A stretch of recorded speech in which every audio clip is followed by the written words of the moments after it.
Today is the day that the roof is coming off the River Cove Lane project, and here are the trusses that we just got from Atlas.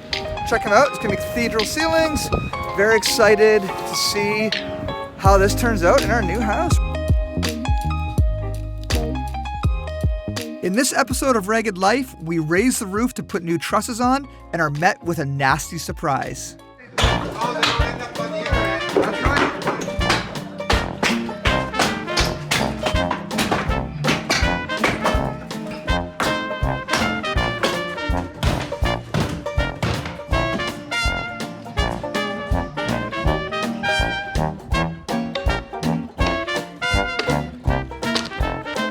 It didn't take long for the Perry Homes guys to get the roof off, and dang, did it ever bring a lot of light into the otherwise dark home.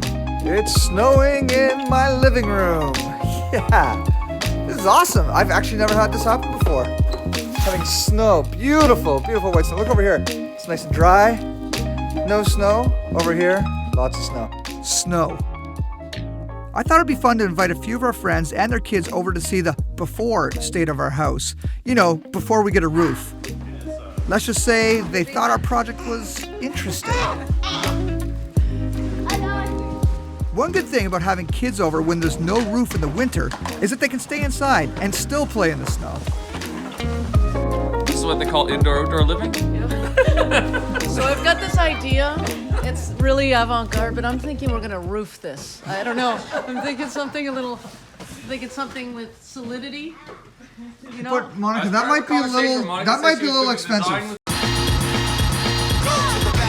As soon as the roof was off, the Perry Homes guys got right to work, taking the walls down, leveling the roof supports, and preparing the home for the new trusses. Broken off when I blow the spot like the pot. Once I've been shaking, I'm the man if I can't be so brazen. Steep in the technique I propel so the people jump up from the seats and the spell and amazing before anybody can safely afford and the fee that you pay at the door. My rhythm rolls till it overflows and I get so funky you can hold your nose. So if you wanna come see me rip it again, you better come now or you won't get in. It's jam packed. We're gonna light the fuse, stand back. We ain't trying to lose.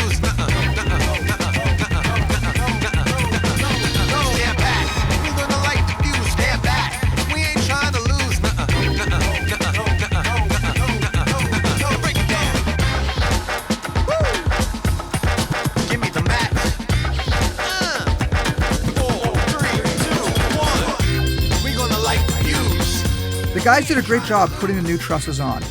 It's so odd though to see a house stripped down so much. We bought what we thought was a perfectly good home, only to strip it down to almost nothing. But we have a new roof that's going to look great. Our excitement quickly turns to dread though, after we uncover some unfortunate realities as we open up the walls and the floors. The exterior walls were 2x4 construction, which is not energy efficient at all for the home. And the walls were built on creosote-covered railroad ties, many of which were slipping out of position. Tune in next time to see how a new roof and basic renovation turns into a full-blown home rebuild.